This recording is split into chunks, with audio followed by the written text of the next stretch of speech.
Students, today we are going to discuss business communication sample paper 2 set 2 है जो हमारा जो आईसीएसआई की साइड से हमें मिला है।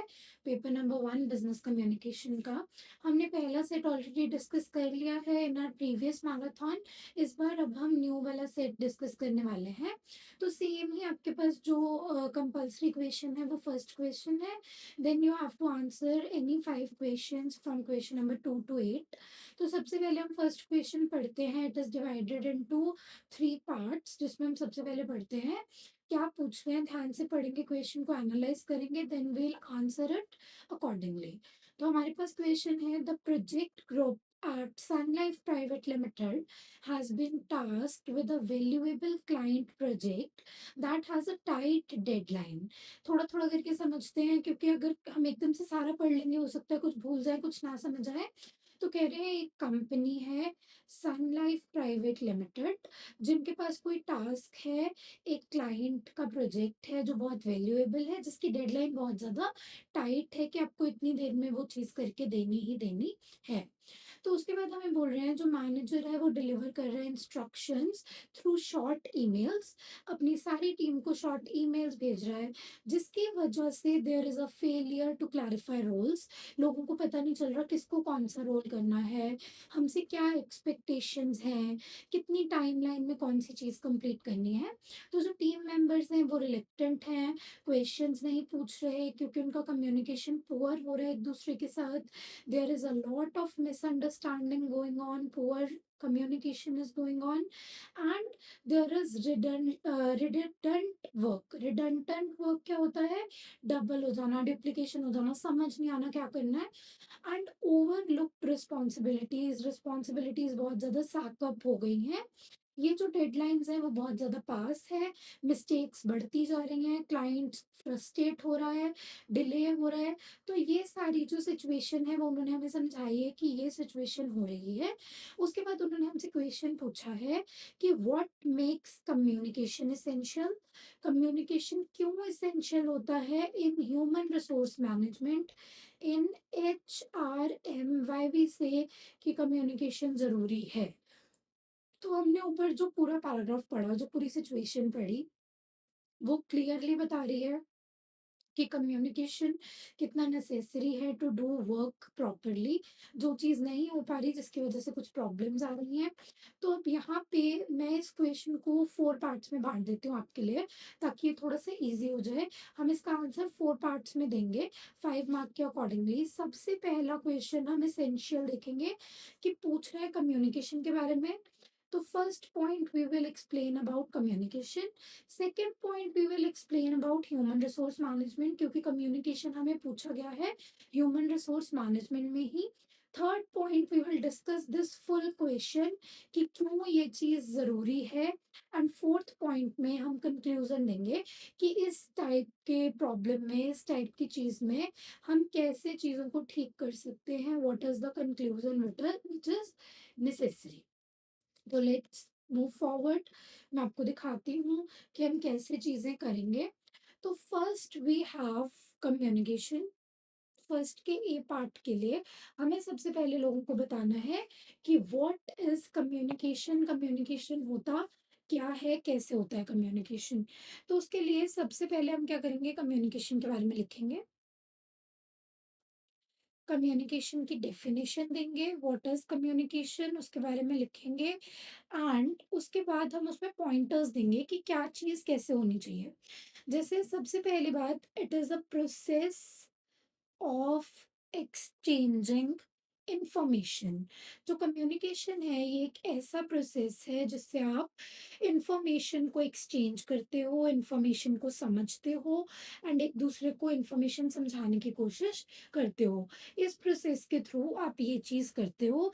दूसरा point you can say there should be a sender and a receiver and a receiver. एक इंसान इंफॉर्मेशन भेजने वाला होना चाहिए और दूसरा इंसान इंफॉर्मेशन को रिसीव करने वाला होना चाहिए। Then there should be a message. कोई ना कोई इंफॉर्मेशन होनी चाहिए, कोई मैसेज होना चाहिए जो आप भेज रहे हो। उसको आप किसी भी वे आउट में भेज सकते हो, लाइक स्पोकन, कुछ बोल के, रिटन, लिख के, ये सारी चीज़ों से आपका कम्युनिकेशन होता है। ईमेल में आप लिख के करते हो, वैसे आप नॉर्मली करते हो, विज़ुअल्स करते हो। फिर जो रिसीवर है वो आपका मैसेज इंटरप्रेट करना आना चाहिए उसको। तो कुछ मेन पॉइंटर्स कम्युनिकेशन के बारे में लिख देंगे। Process of exchanging information, there should be sender and receiver, there should be a message and message spoken हो, रिटन हो, किसी भी तरीके का हो, वो सब चीज़ें हम आगे लिख देंगे। तो फर्स्ट आपने कम्युनिकेशन थोड़ा-सा एक्सप्लेन कर देना है। Then you have to explain about HRM, human resource management. HRM होता क्या है? एक ऐसा प्रोसीजर जिससे आप ह्यूमन रिसोर्स अपनी कंपनी में मैनेज करते हो, अपनी कंपनी में प्रोडक्टिव वर्कफोर्स बनाते हो। कोई भी company if they are running their business या कुछ भी, तो वो ये नहीं चाहेगी कि जो हमारा वर्कफोर्स है, जो लोग हमारे साथ काम कर रहे हैं, वो अच्छे ना हो, वो अच्छे से चीज़ों को एक्सप्लेन ना कर पाए या प्रोडक्टिव ना हो, हम उनको बेफालतू में सैलरी दें। तो इसलिए there should be productive workforce. Human resource management का काम होना चाहिए कि वो वर्कफोर्स को प्रोडक्टिव बनाए और उनको हेल्प करे। साथ ही में वो वर्कफोर्स इतनी प्रोडक्टिव हो जानी चाहिए कि वो ऑर्गेनाइजेशनल गोल के बारे में सोचे कि हमारे ऑर्गेनाइजेशन का क्या गोल है, हम उसमें कैसे कंट्रीब्यूट कर रहे हैं और हमारे साथ-साथ कितने टाइम में वो गोल अचीव हो जाएगा। उसके अलावा वी कैन से कि ह्यूमन रिसोर्स मैनेजमेंट में कुछ चीज़ें इंक्लूडेड होती हैं। उन चीज़ों के पॉइंटर्स मैं आपको यहाँ पे एक-एक करके देती जा रही हूँ। सबसे पहला पॉइंटर रिक्रूटमेंट। जब हम कोई भी ह्यूमन रिसोर्स मैनेजर रखते हैं, एचआर डिपार्टमेंट में किसी को रखते हैं, तो उसका काम होता है कि वो रिक्रूट करे लोगों को, एसेंशियली पता लगे कि कौन से लोगों को रिक्रूट करना है, कौन से को नहीं। जिनको नॉलेज है उनको रिक्रूट करो, जिनको नॉलेज नहीं है आपके काम के बारे में उनको हम रिक्रूट नहीं करते। Then we provide training to them, उनको ट्रेनिंग्स देते हैं ताकि वो अपने काम में एक्सपर्ट हो पाएँ, ये काम भी ह्यूमन रिसोर्स मैनेजमेंट का ही होता है। देन हम परफॉर्मेंस अप्रेज़ल को ध्यान में रखते हैं। अप्रेज़ल क्या होता है? अगर किसी को नहीं पता तो मैं बता देती हूँ, जिनको पता है वो रिवाइज़ कर लो। अप्रेज़ल का मतलब होता है हाइक करना, किसी की सैलरी बढ़ा देना, किसी का मोरल बूस्ट करना। तो परफॉर्मेंस जिस इंसान की जैसे है उसके हिसाब से हम उनको अप्रेज़ करते हैं। Then we have compensation, monetary compensation जो हम बोलते हैं, वो प्रॉपर मिले या नहीं मिल रही किसी एम्प्लॉय को अकॉर्डिंग टू हिज़ और हर वर्क, वो काम भी एचआरएम का है, ह्यूमन रिसोर्स मैनेजर का। And fifth up we have positive work culture. हमारी ऑर्गेनाइजेशन में, हमारे जहाँ पे भी हम काम कर रहे हैं, वहाँ पे पॉजिटिव वर्क कल्चर होना चाहिए, जिसके हिसाब से एचआरएम हेल्प करे आपको आगे। पॉजिटिव वर्क कल्चर होगा तो आपका भी दिल करेगा काम करने का। देन वी डिस्कस्ड कि 2 पॉइंटर्स तो हमने डिस्कस कर लिए कि कम्युनिकेशन क्या होता है और ह्यूमन रिसोर्स मैनेजमेंट क्या होती है। देन वी हैव कि हमारे पास यहाँ पे क्वेश्चन है, what makes communication essential in human management and conclusion. Conclusion क्या रहेगा और ह्यूमन रिसोर्स मैनेजमेंट को क्या अच्छा बनाता है, उसके लिए मैं आपको अपने नोट्स दिखा देती हूँ जो हमने डिकोड किया है सैम्पल पेपर, वो पूरा आपको समझा देती हूँ एंड उस सैम्पल पेपर के अकॉर्डिंगली आप उसको समझ सकते हो। सो वी हैव कम्युनिकेशन, ये एक प्रोसेस है। इंफॉर्मेशन एक्सचेंज का ये हमने पढ़ लिया। इसके बीच में हम अपने मैसेजेस शेयर करते हैं, verbal, non verbal, return, visual, जो भी है जैसे। एंड इफेक्टिव कम्युनिकेशन से अच्छे से इंटरप्रेट हो सकती हैं चीज़ें। वैसे ह्यूमन रिसोर्स में मैंने आपको 5 चीज़ें बता दी: recruitment, training, performance appraisal, compensation, maintaining a positive work culture, productive workforce रखना। एंड एंड में हमारे पास यहाँ पे बताया गया है कि जो ये कंपनी है सन लाइफ प्राइवेट लिमिटेड कम्युनिकेशन, इसके अंदर क्या हो रहा है, कौन से 5 पिलर्स इनके हिले हुए हैं मेन, जिनकी वजह से प्रॉब्लम है। First is role clarity and goal alignment. उनको रोल क्लैरिटी ही नहीं है, कौन से इंसान को क्या काम करना है, जिसकी वजह से प्रॉब्लम्स आ रही हैं। There is a conflict in resolution and reduce misunderstanding. अगर आप चाहो कि एचआरएम अच्छी रहे, कम्युनिकेशन अच्छा रहे, तो कन्फ्लिक्ट को कम करना पड़ता है और मिसअंडरस्टैंडिंग्स भी कम करनी पड़ती हैं, बट यहाँ पे बिल्कुल ऑपोजिट हो रहा है। कन्फ्लिक्ट कम नहीं हो रहा, कन्फ्लिक्ट बढ़ता जा रहा है। Then boosting employee morale and engagement. इस कंपनी में हमने जितना भी अभी केस स्टडी पढ़ी उसमें हम किसी एंगल से एम्प्लॉयज का मोरल बूस्ट नहीं कर रहे, जिसकी वजह से बहुत प्रॉब्लम आ रही है। Then we have operational efficiency and productivity. Operational efficiency कि आप जो भी काम कर रहे हो उसमें आपकी एफिशिएंसी हो, प्रोडक्टिविटी हो, आप अच्छे से प्रोडक्टिवली काम करो, वो चीज़ होनी चाहिए। Then we have enhancing client relation and brand reputation। जो ब्रांड्स हैं जिनके साथ आप काम कर रहे हो उनकी रिलेशंस अच्छे बनाओ क्लाइंट्स के साथ। क्लाइंट फ्रस्ट्रेट नहीं होना चाहिए कभी भी, बट हमारे क्वेश्चन में पहले ही बोल दिया कि हमारा क्लाइंट फ्रस्ट्रेट हो रहा है। So it is a big problem for our management. अब होता क्या-क्या है, ये सारी चीज़ें मैंने आपको ये जो पॉइंटर्स लिखवाए, इनको मैंने आगे एक्सप्लेन करके दे दिया, ये आप ब्रीफली पढ़ सकते हो। कोई भी डाउट हो आपको आप कमेंट सेक्शन में पूछ सकते हो, मैं आपका डाउट्स प्रॉपर्ली क्लियर करूँगी। Then we have the main conclusion कि कंक्लूज़न क्या है? कम्युनिकेशन एक बैकबोन होती है एचआरएम की, ह्यूमन रिसोर्स मैनेजमेंट की। ह्यूमन रिसोर्स मैनेजमेंट तभी अच्छा काम करेगी अगर कम्युनिकेशन अच्छे से हो पा रही है आपकी कंपनी में, एंड वो आपके इंडिविजुअल्स को ट्रांसफॉर्म भी करेंगे कि एक सिंगल यूनिट की तरह काम नहीं करना है, ग्रुप की तरह काम करना है। और ये सारी प्रॉब्लम्स अगर रिपीटेडली ना होती सन लाइफ प्रोजेक्ट में तो वो अच्छे से इन चीज़ों को मैनेज कर सकते थे। Next part for this same question we have, अगली कंपनी के बारे में बात कर रहे हैं, कोई और केस स्टडी दी है उसके ऊपर हमें डिस्कस करना है। केस स्टडी क्या है? New mount limited is a company, एक न्यू माउंट लिमिटेड नाम से कंपनी है विच इज एक्सपेंडिंग, बढ़ रही है, that is overseeing a significant product launch in various cities. Expand हो रही है और वो कोई प्रोडक्ट बनाते हैं, जो प्रोडक्ट लॉन्च वो करना चाहते हैं अलग अलग सिटीज में। तो उन्होंने बोला जो प्रोजेक्ट मैनेजर है हमारे पास उसको इंश्योर करना चाहिए कि जो एम्प्लॉयज़ हैं अलग अलग डिपार्टमेंट के वो हमेशा सिंक में रहें, क्लाइंट की क्वेरीज को अच्छे से हैंडल करें, प्यार से हैंडल करें और अपडेट करें कि रियल टाइम में हमारी कंपनी में क्या हो रहा है। जिसकी वजह से टीम कंडक्ट कर रही है वीडियो कॉन्फ्रेंसेस, उसमें बहुत सारी चीज़ें कर रही है, ब्रेन स्टॉर्मिंग सेशंस, ब्रेन से आइडियाज़ लेना, इंस्टेंट मैसेजिंग, क्विक कम्युनिकेशन के लिए डॉक्यूमेंट्स, प्रेजेंटेशंस क्लाउड पे शेयर कर रही है, कोलैबोरेटिव एफर्ट्स कर रही है, ईमेल्स भेज रहे हैं स्टाफ को और कंपनी वेबसाइट को भी एनहांस कर रहे हैं स्टेक होल्डर्स के साथ।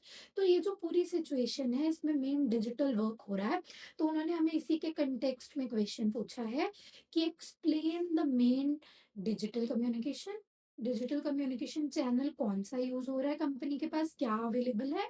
एंड दूसरा उन्होंने हमें क्वेश्चन पूछा है कि बेनिफिट्स क्या होते हैं डिजिटल कम्युनिकेशन के किसी भी कंपनी के लिए। ये दोनों चीज़ें हमें डिस्कस करनी है और उसको आगे शेयर करना है। तो इसके अंदर भी सेम चीज़ मैं दोनों क्वेश्चंस को पार्ट में बाँट देती हूँ। पहले पार्ट में हमें डिजिटल कम्युनिकेशन चैनल्स के बारे में पूछा जा रहा है, तो हम डिजिटल कम्युनिकेशन के बारे में बताएँगे। देन ये क्वेश्चन आंसर करेंगे जो इससे रिलेटेड है डिजिटल कम्युनिकेशन से। सेकंड, हमें मेन बेनिफिट्स पूछे जा रहे हैं तो बेनिफिट्स बताएँगे थर्ड में। एंड फोर्थ लास्ट में अगेन हम एक कंक्लूज़न देंगे। अगर ये जो आपके कंपनी बेस्ड क्वेश्चंस हैं जिसमें कुछ एग्जांपल्स दे दिए गए, इस कंपनी में ये हो रहा है, इस कंपनी में ये हो रहा है, ऐसे क्वेश्चंस के लिए आई वुड रिकमेंड कि आप एंड में हमेशा कंक्लूजन दो ताकि जो आपका इन्विजिलेटर है, जो चेकर है, जो आपका एग्जाम चेक कर रहा है, उनके ऊपर एक ऐसा इंप्रेशन जाए कि बच्चे ने पूरी सर्कमस्टांसेस को समझा है, समझने के बाद ही कहीं जाके कोई आंसर दिया है बच्चे ने, बिना समझे बच्चे ने कोई आंसर नहीं दिया, उसको पूरी सर्कमस्टांस और क्वेश्चन समझ आ गया, देन उसने पॉइंटर्स में आंसर्स दिए एंड उसके बाद उसने कंक्लूजन भी दिया जिसमें उसने प्रॉपर हर एक चीज समझाई है। So we will discuss. सबसे पहले मैं आपको मेन पॉइंटर्स बता देती हूँ जैसे मैंने अभी पिछले क्वेश्चन में आपको बताए हैं। बी पार्ट का फर्स्ट पार्ट में मैंने आपको बोला सबसे पहले हम डिस्कस करेंगे what is digital communication. Communication तो नॉर्मल हो गया कि एक दूसरे से बात करना, कम्युनिकेट करना, हेल्प आउट करना। डिजिटल कम्युनिकेशन यहाँ पे होता है exchange of information as communication. जब हम उस एक्सचेंज ऑफ इंफॉर्मेशन को डिजिटली करते हैं, डिजिटली मीन्स अलग अलग लाइक तरीके से अलग-अलग तरीके में बाँट के डिजिटली करते हैं आइडियाज़, मैसेजेस को with the help of a online platform. कोई भी ऑनलाइन प्लेटफ़ॉर्म का आप हेल्प ले सकते हो। आप इंस्टाग्राम, यूट्यूब, ठीक है? उसके अलावा जो बिज़नेस मीट्स के लिए प्लेटफ़ॉर्म्स होते हैं, ज़ूम हो गया, गूगल मीट हो गया, ये सारे प्लेटफ़ॉर्म्स को आप यूज़ कर सकते हो फॉर एक्सचेंजिंग द इन्फॉर्मेशन। साथ ही में आप इलेक्ट्रॉनिक डिवाइसेस यूज़ करते हो। यू यूज़ इलेक्ट्रॉनिक डिवाइसेस जो आपको हेल्प करते हैं इन वेरियस मेथड्स। कैसे डिवाइसेस? आईपैड्स, मैकबुक्स, उसके अलावा यू यूज़ कंप्यूटर्स, लैपटॉप्स, कोई भी gadgets which you are using, these are electronic devices. And उसके लिए हमारे पास एक कनेक्शन होना चाहिए which is connected to the globe के साथ कनेक्शन होना चाहिए which gives us internet. Internet ऐसी पावर आपको देता है जिसके थ्रू आप ग्लोब के थ्रू कनेक्ट हो सकते हो। ये सारे पॉइंट्स आप लिख सकते हो। साथ में आप टूल्स भी मेंशन कर सकते हो कि बिज़नेस के लिए, कम्युनिकेशन के लिए कौन से टूल्स एसेंशियल है। जैसे ईमेल्स, ईमेल आप यूज़ करते हो। वीडियो कॉन्फ्रेंसिंग यू यूज़, आप वीडियो कॉन्फ्रेंसिंग में कॉन्फ्रेंसेस करते हो, जिसमें आप अपनी कोई पीपीटी समझाते हो, कुछ भी करते हो, वो फोस्टर आप कर सकते हो, उनको आप यूज़ कर सकते हो। कुछ लोग सोशल मीडिया भी यूज़ करते हैं फॉर बिज़नेस पर्पसेस। कुछ सोशल मीडिया पे जैसे आइडियाज़ दिखाने हैं, मान लो मैं कोई मार्केटिंग ब्रांड हूँ, मैं इंस्टा पे आइडिया दिखाना चाहती हूँ कि उन्होंने अपना ऐसा मार्केटिंग कैंपेन किया तो हम उससे अच्छा करें। तो ये सारी चीज़ें आप ये वाले टूल्स यूज़ करते हो, फास्ट इंटरेक्शंस होती हैं। और यही सब कुछ जो मैंने आपको बताया, ये आता है इन digital communication. Digital communication in सब चीज़ों को जोड़ के बनता है। And you can understand now कि डिजिटल कम्युनिकेशन क्या होता है। आई थिंक आपको इतना समझ आ गया होगा। देन मेन कुछ चैनल्स रहते हैं डिजिटल कम्युनिकेशन के, कुछ टूल्स रहते हैं जो मैं आपको अभी बता देती हूँ। टूल्स जो मैंने आपको बताए भी हैं, कुछ कुछ और भी होते हैं। वो बेसिकली आई रिकमेंड कि बेनिफिट्स और टूल्स मैं आपको नोट्स में दिखा देती हूँ ताकि आप वहां से पढ़ते भी रहो और आपको उस चीज़ को समझ भी आ जाए।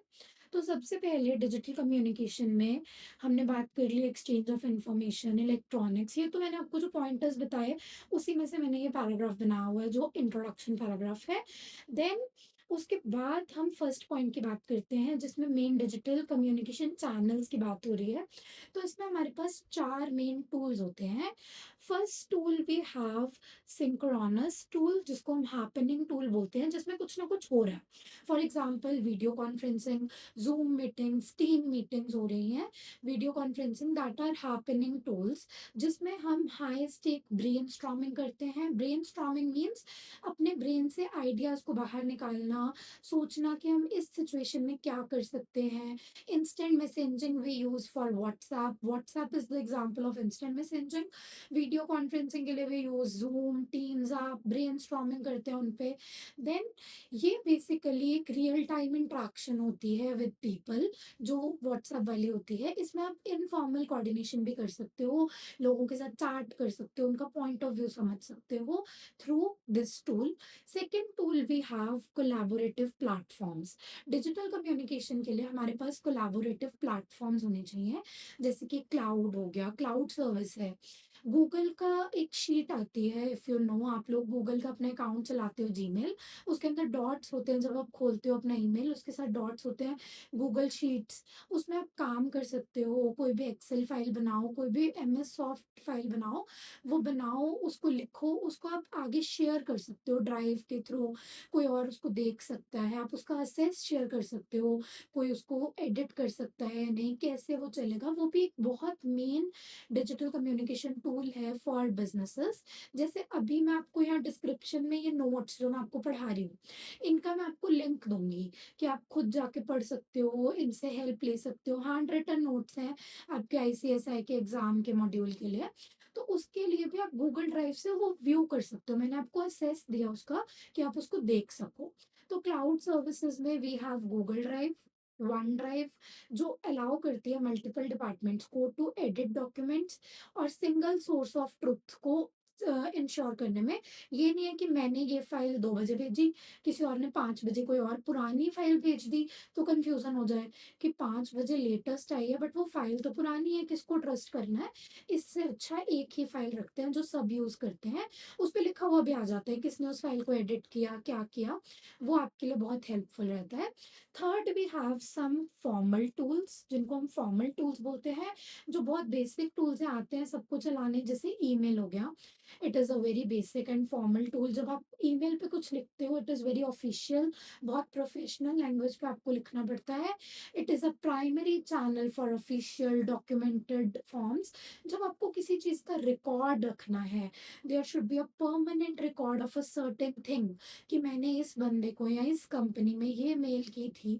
उस टाइम पे आप ईमेल यूज़ करते हो, उसमें आप डॉक्यूमेंट्स भी अटैच कर सकते हो, फाइल्स भी अटैच कर सकते हो, जो बहुत हेल्पफुल रहता है in the future for references also. Then we have last tools which are external outlets.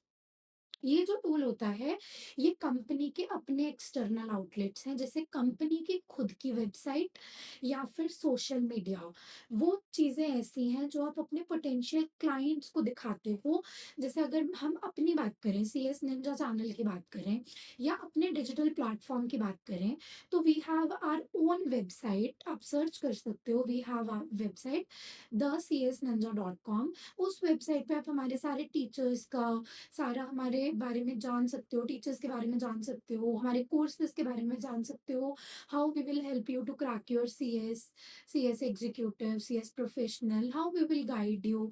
हमारे कैसे लेक्चर्स हैं वो आप यूट्यूब पे भी देख सकते हो। हमारा सोशल मीडिया है, इंस्टाग्राम यू कैन चेक, हमारा सीएस निंजा नाम से इंस्टाग्राम भी है, वो भी आप चेक कर सकते हो। तो ऐसे ही अलग-अलग कंपनीज़ अपना इंस्टाग्राम, सोशल मीडिया, वेबसाइट बनाती हैं, ताकि क्लाइंट्स पब्लिक इमेज बने कंपनीज़ की, और क्लाइंट्स जो हैं वो देख सकें कि हमें ऐसी कंपनी के साथ जुड़ना है या नहीं, वो कंपनी हमारे लिए अच्छी है या नहीं। तो ये तो हो गया बी पार्ट का फर्स्ट पार्ट खत्म। Now we move forward to the second part which is basically the benefits of digital communication. Benefits क्या होंगे, क्या अच्छा है, ये बेनिफिट्स मैं ऊपर-ऊपर से आपको समझा देती हूँ। In depth if you want to study, you can study the whole notes, find out कि क्या चीज़ कैसे हुई है। तो first benefit is real time collaboration. आप जब भी इंस्टेंट मैसेजिंग यूज़ करते हो, क्लाउड यूज़ करते हो, तो आप रियल टाइम एफिशिएंसी रखते हो। अलग-अलग सिटीज़ में आप एक ही टाइम में मैसेज कर सकते हो, एक ही टाइम में बात कर सकते हो। अगर मैं चंडीगढ़ में बैठ के 9 बजे आपसे बात कर रही हूँ, तो आप उधर से बैंगलोर में बैठ के 9 बजे मुझसे बात कर सकते हो। There is no time difference, instant messaging है, फटाफट रिप्लाईज़ आएँगे। Second we have cost and time efficiency. Cost और टाइम कम रहता है, जैसे वीडियो कॉन्फ्रेंसिंग हो गया, उसमें आपका कॉस्ट कम लगता है, आप अपने घर में बैठ के वो वीडियो कॉन्फ्रेंसिंग अटेंड कर सकते हो, ठीक है? ऐसे ये वाली चीज़ें आपको काफ़ी हेल्पफुल रहेंगी when you use real digital communication tools. Also expensive नहीं है, सिटीज़ में अच्छे से हम कम्युनिकेट कर सकते हैं। उसके अलावा we have quick decision making, जल्दी से आप डिसीज़न्स ले सकते हो। आप सेंट्रलाइज़ेशन को इम्प्लीमेंट कर सकते हो। अब यहाँ पे सेंट्रलाइज़ेशन का मतलब क्या होता है? क्लाउड बेस्ड डॉक्यूमेंट्स एक दूसरे को शेयर किए, कंट्रोल किया, कौन-सा एम्प्लॉइज़ को एडिट कर सकता है, कौन-सा नहीं कर सकता, मोस्ट रीसेंट अपडेट पे ट्रस्ट किया। Then we have global reach, बहुत दूर-दूर तक रीच है, कॉस्ट इफ़ेक्टिव है, हमें ट्रैवल करके जाना नहीं किसी कंपनी के साथ बात करने, ऑनलाइन डिजिटली आप बात कर सकते हो। जैसे यहाँ पे हमें केस स्टडी में दिया था कि जो न्यू माउंट कंपनी है, वो अपना मैसिव ऑडियंस बेस बना रही है, अपना मैसिव ऑडियंस बेस रीच कर रही है through instant messaging, cost effectiveness, तो वो चीज़ ग्लोबल रीच की वजह से है। Eight the and enhanced responsibility, responsibility बढ़ जाती है। डिजिटल टूल्स आपको बताते हैं किस चीज़ को आपको कैसे हैंडल करना है ताकि कस्टमर सैटिस्फैक्शन ज़्यादा रहे, कॉम्पिटिटिव एज ज़्यादा रहे during the launch. Then we have to write the conclusion. Main conclusion क्या है? मेन कंक्लूजन इस क्वेश्चन का हम यही कह सकते हैं कि डिजिटल टूल्स बहुत ज़्यादा हेल्पफुल है।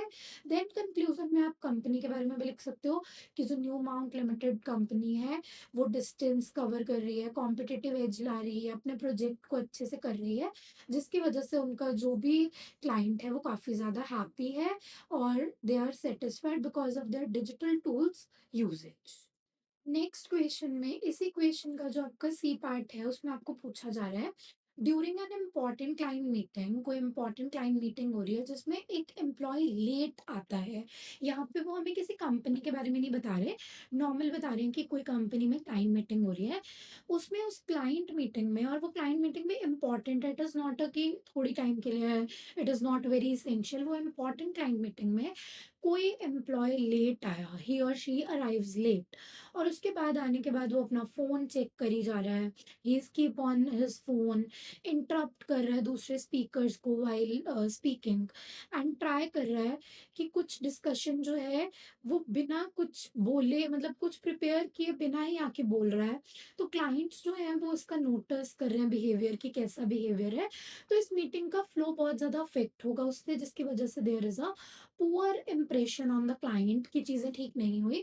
तो इस सिचुएशन के बेसिस पे आप बिजनेस मीटिंग्स एटिक्वेट जो है वो बताओ कि बिजनेस मीटिंग एटिक्वेट होते क्या है, और उनको एम्प्लॉयज को क्यों फॉलो करना चाहिए, उससे क्या होता है। They build trust, maintain professionalism, productive meeting का रिजल्ट आता है, ये सारी चीज़ें हमें डिस्कस करनी है। तो इसमें भी I will put forward this part into three different parts. पहला हम बात करेंगे बिजनेस मीटिंग एटिक्वेट्स की, कि बिजनेस मीटिंग एटिक्वेट्स होते क्या हैं। सेकंड हम बात करेंगे कि ये जो पूरा क्वेश्चन है जिसमें बिल्ड ट्रस्ट एंड ऑल की बात हो रही है वो क्या होता है। And third we always give conclusion. अब आप अगर सोच रहे हो कि मैं कंक्लूजन हर बार क्यों दे रही हूँ, तो आई रिकमेंड कि flow of your question should be introduction, question में पूछा क्या गया उसकी introduction, then main brief question का जो भी आपको एक्सप्लेन करना है, and at the end a closing line, conclusion, एक क्लोजिंग छोटा सा पैराग्राफ, ताकि इंप्रेशन अच्छा जाए while you attempt the exam. So for this I will give you main pointers. सबसे पहले सेम चीज हम डिस्कस करते हैं, बिजनेस मीटिंग एटिक्वेट्स। आप मीटिंग्स बहुत सारी अटेंड करते हो, there are various kinds of meetings which you attend, but business meetings क्या होती हैं और उनके एटिक्वेट्स अलग क्यों होते हैं, let's discuss about this.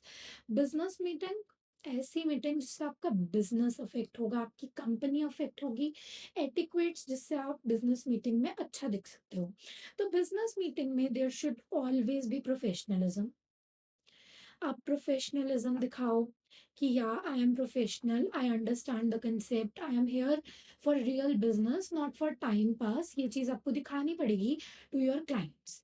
Then you have to be punctual, you should always be punctual, आप लेट नहीं हो सकते when you are talking about a business meeting. Punctuality is the big thing in business meetings. अगर आप late हो भी रहे हो, there is any reason, an number of reason, आप ट्रैफिक में फंसे हो, आप पहुंच जाओगे 10-15 मिनट्स में, तो आप मैसेज करके प्रायर बताओ कि it will took me this much time to come, so kindly consider, I am really sorry. You have to use this kind of language for professional business meetings.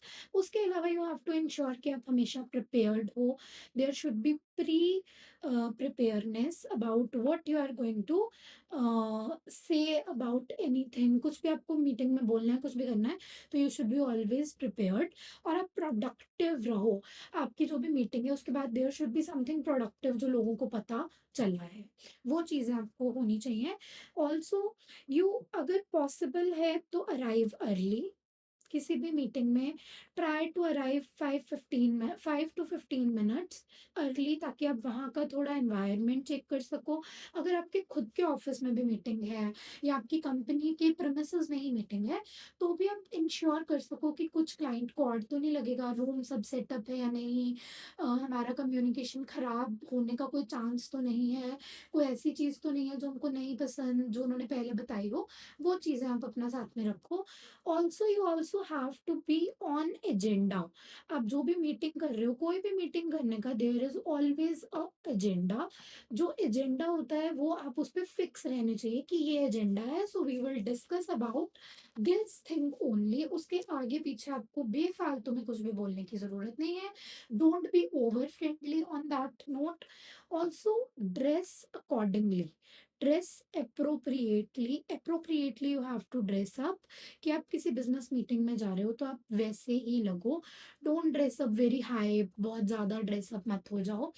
And कभी भी interrupt मत करो। एक दूसरे को बोलते हुए इंटरप्ट मत करो। पहले वेट करो कि किसी की बात खत्म हो जाए, देन आप अपना पॉइंट ऑफ व्यू बीच में रखो। कभी-कभी हमें ऐसा भी लगता है कि हम भूल ना जाएँ अपना कोई पॉइंट ऑफ व्यू बताना, तो लेट बी कि अभी बीच में बोल देते हैं, but it looks non professional. तो अपने पॉइंट ऑफ व्यूज़ आप साइड पे नोट कर सकते हो एंड बाद में आप वो चीज़ मीटिंग्स में बोल सकते हो। Let me show you the main full fledge answer for that. तो हमने स्टार्टिंग में बात कर ली, क्या-क्या चीज़ें आपको करनी चाहिए, बिज़नेस मीटिंग एटिक्वेट्स क्या होते हैं, देन कौन से की स्टैंडर्ड्स हैं, ये भी मैंने आपको बता दिए। देन दे आर सेइंग जो ये वाला केस था, इसमें एम्प्लॉयी का ट्रस्ट कैसे बिल्ड हो सकता था, प्रोफेशनलिज्म कैसे हो सकता था, जो नहीं हुआ इस केस में, उन्होंने ऊपर केस स्टडी दी। तो पहला point we have punctuality and time management, there should be punctuality and time management, जिससे आपका जो फर्स्ट इंप्रेशन है सामने वाले पे वो अच्छा पड़े।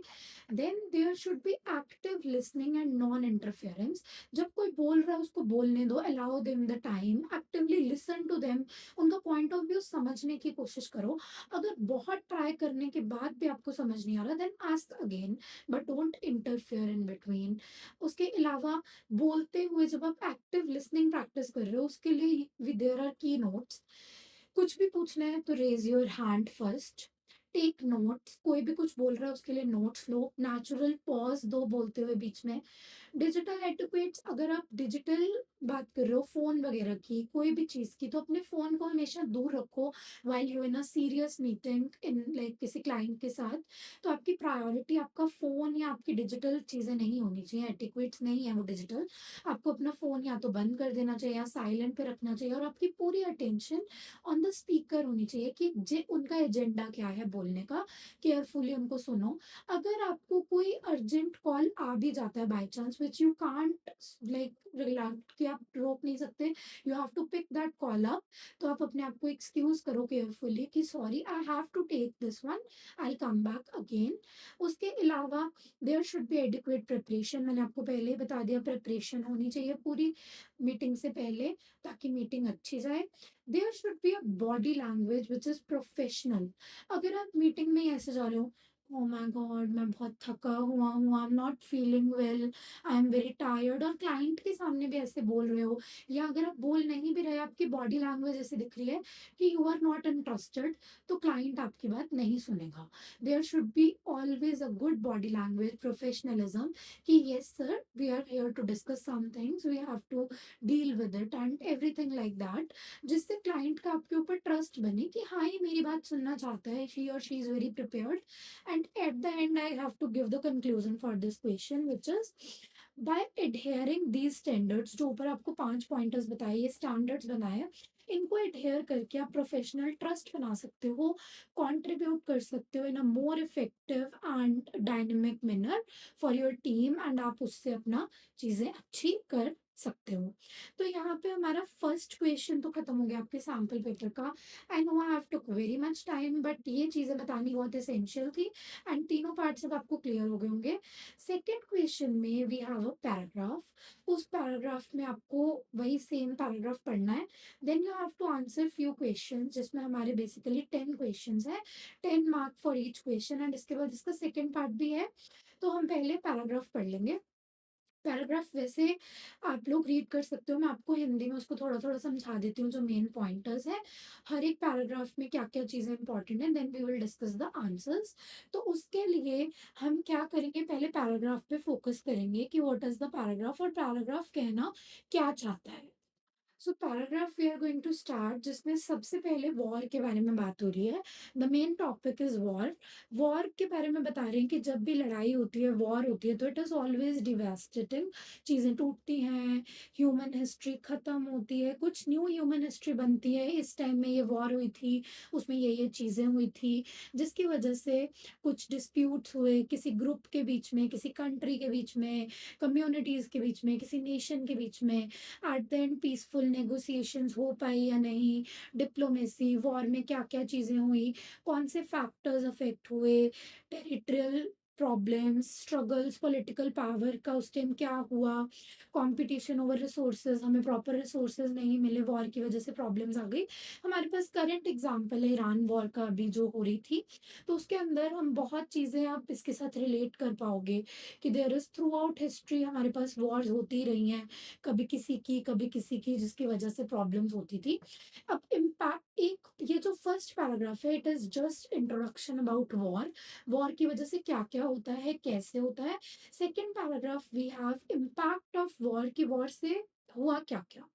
Human level there is a million of lifes जो सफ़र करती हैं बिकॉज ऑफ वॉर। किसी के लव्ड वंस की डेथ हो गई, कोई अपने लव्ड वन से अलग हो गया, कुछ कईयों ने अपनी कंट्रीज छोड़ दी, कई लोगों को इंजरीज हुई, कईयों की फैमिलीज खत्म हो गई, पूरी कम्युनिटीज डिस्ट्रॉय हो गई कुछ कुछ। उसके अलावा लोगों के अंदर उस इवेंट का वो इतना ज़्यादा हार्ड इवेंट होता है उस टाइम पे कि लोगों के अंदर उस चीज़ का डर रहता है, ट्रॉमा रहता है, इनसिक्योरिटी रहती है, प्रॉब्लम्स होती हैं, इंडस्ट्रीज डिस्ट्रॉय हो जाती हैं, बहुत सारी प्रॉब्लमेटिक सिचुएशंस रहती हैं। और ये जो सारी प्रॉब्लम्स होती हैं, कोई खत्म हो गया कुछ, कोई पूरी बिल्डिंग खत्म हो गई, तो उसको रिकंस्ट्रक्ट करने में देयर इज डिकेड्स, सालों, 10 साल, 1000 साल, सालों लग जाते हैं उनको ठीक करने में। उसके अलावा बच्चों की एजुकेशन खराब होती है, हेल्थ केयर फैसिलिटीज खराब होती हैं। उसके अलावा हमारे एनवायरनमेंट पे बहुत ज़्यादा प्रॉब्लम आ जाती है, wild life, animals, water, land, उनके अंदर प्रॉब्लम्स आनी शुरू हो जाती हैं। And at the and last paragraph में हमें बता रहे हैं कि हिस्ट्री ने हमें बताया है कि वॉर इज़ वेरी हॉरर, डर वाली चीज़ है, ओकेजनली प्रॉब्लम्स होती हैं, फिर धीरे धीरे वॉर की वजह से कुछ जब नया बनता है तो हमें लगता है वो उस चीज़ ऐसे टूट गया था, तो इस बार ऐसा नहीं होना चाहिए। उसके लिए हम क्या करते हैं, न्यू एडवांसमेंट लाते हैं टेक्नोलॉजी में, स्ट्रैटेजी में, कौन सी चीज़ कैसे करनी है उस चीज़ में, और उसके साथ साथ हम न्यू इन्वेंशंस करते हैं, कुछ चीज़ों को स्टेबल रखते हैं, वो सारी चीज़ें आपको लास्ट वाले पैराग्राफ में बताई गई हैं। देन वी हैव क्वेश्चंस, उनको हम डिस्कस कर लेते हैं कौन सी कैसी चीज़ होती है। कह रहे हैं which of the following is not mentioned as a case of war in the passage, क्या वॉर का केस नहीं है। तो क्वेश्चंस में जो हमारे पॉइंटर्स हैं उसमें we have territorial disputes, political power struggles, competition over resources and sports rivalry. अगर आप फर्स्ट वाले उसमें पढ़ो, या सॉरी सेकंड वाले इसमें पढ़ो, फर्स्ट और सेकंड पैराग्राफ में यू कैन गेट कि ज़्यादातर लड़ाइयाँ इन तीनों रीजंस की वजह से होती हैं। Sports rivalry is very short, कि कोई बैडमिंटन में हार गया उसकी राइवलरी, उससे आपकी लड़ाई नहीं हो सकती, so the correct answer is D part. Then we have what is one major human consequences of war according to the passage. हमारी ह्यूमन कॉन्सिक्वेंसेस कौन सा होता है due to the war. Economic prosperity, prosperity का मतलब होता है चीज़ें अच्छी होना, तो वॉर से कुछ भी अच्छा नहीं होता, इकोनॉमिकली तो बिल्कुल भी नहीं, हमारे पास मनी नहीं होती उस टाइम पे, तो ये तो नहीं हो सकता, it is a vague option. Then family unity, family separate होती हैं, यूनाइट नहीं होती, it is also a vague answer. Then we have loss of life and displacement, या वॉर की वजह से लाइफ खत्म होती है, डिस्प्लेसमेंट्स होती हैं, एजुकेशन सिस्टम इम्प्रूव नहीं होता, so the only logical answer over here we have is the C part, loss of life and displacement. तो इसके लिए हम मार्क करेंगे C part and move forward to the next like part. Then we have how does war affect the economy of a country. Economy कैसे effect होती है due to war. Increasing trade opportunities, opportunities बिल्कुल भी नहीं बढ़ती war से, so it can't be the answer. By destroying industries and disputing trade, या war में बहुत सारी इंडस्ट्रीज डिस्ट्रॉय होती हैं, तो ये आंसर हो सकता है। बाय इम्प्रूविंग एनवायरमेंट, इम्प्रूव नहीं हो रहा कुछ भी, so this is wrong. By stabilising financial market पूरी ऊपर नीचे चली जाती है, स्टेबलाइज नहीं रहती, तो उसके लिए बी पार्ट वी हैव कि अगर इकोनॉमी पे इफेक्ट होगा तो वो होगा कि इंडस्ट्रीज डिस्ट्रॉय हो जाएंगी और ट्रेड डिस्ट्रप्ट हो जाएगा। Then we have which environmental impact of war is mentioned. Environment पे क्या इम्पैक्ट जाता है वॉर का, पोल्यूशन ऑफ ओशंस ओनली, सिर्फ ओशंस का पोल्यूशन नहीं होता। तो यहाँ पे ओनली लगा दिया, इसलिए ये गलत हो गया option. Creation of green spaces, नहीं ग्रीन स्पेसेस नहीं बनती फॉरेस्ट, बल्कि खराब होते हैं वॉर से, तो ये भी गलत ऑप्शन है। लॉन्ग टर्म इकोलॉजिकल डैमेज, बहुत ज़्यादा डैमेज हो जाता है इकोलॉजी सिस्टम का हमारे विद वॉर, तो ये सही ऑप्शन है डी। इंक्रीज रेनफॉल, बारिश ज़्यादा नहीं पड़ेगी वॉर होने या ना होने से, तो it is also a vague option. I hope ये चारों पार्ट्स आपको अब तक समझ आ गए हैं। Now we move forward to fifth part which says according to the passage which is essential to prevent wars. War को प्रिवेंट करने के लिए, कम करने के लिए क्या चीज इसेंशियल है? मिलिट्री एक्सपेंशन, मिलिट्री एक्सपेंशन होती है कि मिलिट्री को बढ़ा लेना, वो चीज इसेंशियल नहीं है। इकोनॉमिक सैंक्शंस, इकोनॉमिक सैंक्शंस भी जरूरी नहीं है। आइसोलेशनिज्म, आइसोलेशनिज्म भी जरूरी नहीं है। आइसोलेशनिज्म क्या होता है कि किसी से बात ही मत करो, अपने में ही रहो, ये चीज वॉर के लिए is not right. Then we have diplomacy and international cooperation. जब आप इंटरनेशनल कोऑपरेशन बनाकर चलते हो तो वॉर कम होती है। So C part, international cooperation is the right answer for this question. Then we have passage suggest करता है कि वॉर क्या है। हमने ऊपर ही पढ़ लिया वॉर डिस्ट्रक्टिव होती है, तो हम सीधा सीधा आंसर दे सकते हैं a recurring destructive aspect of human society. Recurring, बार बार होने वाला, डिस्ट्रक्टिव जिससे बहुत ज्यादा डिस्ट्रक्शन हो रही है ह्यूमन सोसाइटी में, वो वॉर है। बाकी पॉइंटर्स हम पढ़ लेते हैं बट वो अप्रोप्रिएट नहीं है, बट फिर भी मैं आपको समझा देती हूँ कि वो क्यों अप्रोप्रिएट नहीं है। Rare and insignificant in history, history rare हो जाती है अगर वॉर होती है तो, होती है बट इनसिग्निफिकेंट नहीं है। लोग पढ़ना चाहते हैं वॉर में क्यों हुई थी, कैसे हुई थी, अब उसको कैसे अवॉइड किया जा सकता है। Then we have always avoidable through dialogue. Dialogue क्या होता है? आपने कुछ डायलॉग बोल दिया जो आपको लगता है कि उन लोगों के लिए अच्छा है बट आपके लिए अच्छा नहीं है, तो उससे आपकी वॉर अवॉइड हो जाएगी, ऐसा कुछ नहीं है। Beneficial for all countries involve, जो कंट्रीज वॉर में इन्वॉल्व है उनके लिए बेनिफिशियल है, तो ऐसा वॉर में नहीं होता, so it is also the wrong option. Then we have which of the following is a social consequence of war mentioned in the passage? Passage में कौन सा सोशल कॉन्सिक्वेंस बताया गया है वॉर का? क्या होता है? Improved health care, no, health care खराब होता है। Disruption of education and governance, या डिस्ट्रप्शन होती है एजुकेशन एंड गवर्नेंस की, सोशल स्टेबिलिटी इंक्रीज नहीं होती, कम्युनिटी बॉन्ड्स भी स्ट्रेंथ नहीं होते, so the only correct option is disruption of education and governance. ये आंसर्स देते हुए बेस्ट पार्ट इज अब सारे ऑप्शंस पढ़ो, उनको काटते जाओ, ये चीज नहीं होती, ये चीज नहीं होती, ये चीज नहीं होती, जो चीज आपको मोस्ट अप्रोप्रिएट लग रही है उस पर आप टेक कर सकते हो। Then we have why do nations sometimes experience technological advancement during wars? कभी कभी ऐसा होता है जब वॉर होती है तो नेशन टेक्नोलॉजिकल एडवांसमेंट बना लेता है, क्यों? क्योंकि कह रहे हैं because wars require nations to gain strategic advantage, because war allows citizen to relax, because war reduce economic competition, or because war stop diplomatic process। तो इसके लिए we just have one option, that is war required nations to gain strategic advantage।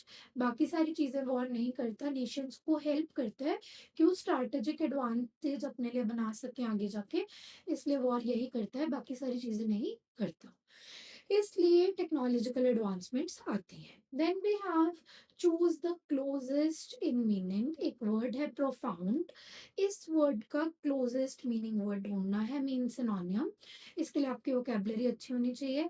तो profound means deep, deep knowledge, deep things, तो उसको profound बोलते हैं, that is the closest meaning for this word. Then we have opposite meaning, antonyms, cooperation, cooperation होता है बनाकर चीजें करना यूनिटी के साथ, टीम वर्क के साथ, तो कन्फ्लिक्ट कि उनको बनाकर ना चलना। B part we have, they are asking us a full-fledged question.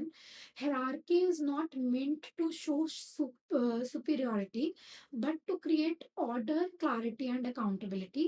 Explain the level of place workplace hierarchy and suggest for effective ways of communication and hierarchy. पूछा क्या जा रहा है कि hierarchy जो होती है वो superiority दिखाने के लिए नहीं होती, अपना बड़ापन दिखाने के लिए नहीं होती कि आई एम वेरी सुपीरियर, आप सब मेरी बात मानो। ये इसलिए होती है ताकि आप क्लियर क्लैरिटी और अकाउंटेबिलिटी दिखा सको किस काम को किस तरीके से करना है। उसी के रिलेशन में आपको लेवल्स बताने हैं वर्क प्लेस हायरार्की के कि कौन से लेवल्स हैं और किस तरीके से ये इफेक्टिव हम यूज कर सकते हैं in communication in hierarchy. Hierarchy में कम्युनिकेट करते हुए कैसे हम उसको यूज कर सकते हैं। इसमें भी सेम हम तीन चीजें देखेंगे। पहली, we will explain workplace hierarchy क्या होती है। दूसरी, we will explain levels of workplace hierarchy, कौन से लेवल्स हैं। एंड लास्ट में वी विल गिव पूरा क्वेश्चन, ये जो पूरा क्वेश्चन है ये थर्ड में हम डिस्कस करेंगे। And fourth we will give the conclusion as always. तो अब मैं इसको पहले आपको शो ही कर देती हूँ आंसर। शो करके हम डिस्कस कर लेते हैं। ये सेकंड क्वेश्चन का आप आंसर देख सकते हो कि क्यों आंसर्स मैंने ये पॉइंटर्स लिखे।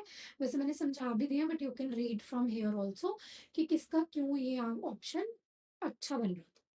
तो बी पार्ट में वर्क प्लेस हायरार्की की बात हो रही है। दे से वर्क प्लेस हायरार्की जो होती है वो एक स्ट्रक्चरल ऑर्डर है। ऑर्डर बताता है, अकाउंटेबिलिटी बताता है, डिसीजन मेकिंग के पार्ट्स को क्लियर करता है, कौन सुपीरियर है कौन नहीं, और ये एक चेन ऑफ कमांड एस्टेब्लिश करता है, कौन किसको कमांड दे सकता है। कोई जूनियर अपने सीनियर को कमांड नहीं दे सकता कि आप ये चीज कर दो, बट कोई सीनियर अपने जूनियर को कमांड दे सकता है। देन रोल्स क्लैरिफाई होते हैं, किसको कौन सा काम करना है, एफिशिएंसी इंप्रूव होती है, एम्प्लॉयज अच्छे से अपना काम समझ पाते हैं और अपना काम अच्छे से निभाते भी हैं। तो इसके लिए हायरार्की की we have higher levels and lower levels. दो तरीके के लेवल्स हैं। पहले higher levels, then lower levels. Higher level पे सब लोग ऐसे होते हैं जो स्ट्रैटेजिक प्लानिंग देख रहे हैं, आपकी कंपनी में क्या प्लानिंग हुई है उसको देख रहे हैं और उसको समझ रहे हैं। लोअर लेवल में डेली ऑपरेशंस जो आपकी कंपनी में चलते हैं उनको एग्जीक्यूट करने वाले लोग हैं जो लोअर लेवल पे होते हैं। अब बोल रहे हैं level of workplace hierarchy. There are four levels of workplace hierarchy. First level is top level management, जिसको हम स्ट्रैटेजिक लेवल भी बोलते हैं। इसमें आपके सीईओज आ जाते हैं, बोर्ड मेंबर्स आ जाते हैं, हेड ऑफ डिपार्टमेंट्स आ जाते हैं। सब लोग जो आपके टॉप लेवल पे हैं वो आ जाते हैं, जिनका कंपनी के साथ लॉन्ग टर्म स्ट्रैटेजिक बिजनेस है। वो लॉन्ग टर्म ग्रोथ के बारे में सोचते हैं, कंपनी की ओवरऑल ऑर्गेनाइजेशनल गोल्स को अचीव करवाने के बारे में सोचते हैं, और कंपनी का विजन आगे लेके जाते हैं कि कंपनी अच्छे फाइनेंशियल डिसीजंस ले जिससे कंपनी को आगे मनी मिले। Then middle level management. Middle level management जो है उसको हम टैक्टिक लेवल भी बोलते हैं, क्योंकि वो थोड़ा टैक्टिक्स प्ले करती है to make a bridge in between people. कैसे? इसमें डिपार्टमेंट हेड आते हैं, प्रोजेक्ट मैनेजर्स आते हैं, रीजनल मैनेजर्स आते हैं, जो इंटरप्ट करते हैं मैनेजमेंट में, और मैनेजमेंट और स्टाफ के बीच में एक एग्जीक्यूटिव एंड स्टाफ के बीच में आपको प्रॉपर लेवल नॉलेज देते हैं कि ये नॉलेज है, it is a bridge between them. तो हम मिडिल लेवल मैनेजमेंट का ये काम है।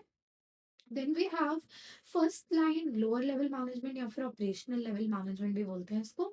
ये सिर्फ सुपरवाइजर टीम्स हैं, टीम लीडर्स हैं, फोरमैन्स हैं, जो डायरेक्टली सुपरवाइज करते हैं नॉन मैनेजरियल स्टाफ को और डेली टास्क कंप्लीट करवाते हैं, देखते हैं कि वो टाइमली काम कर रहे हैं या नहीं।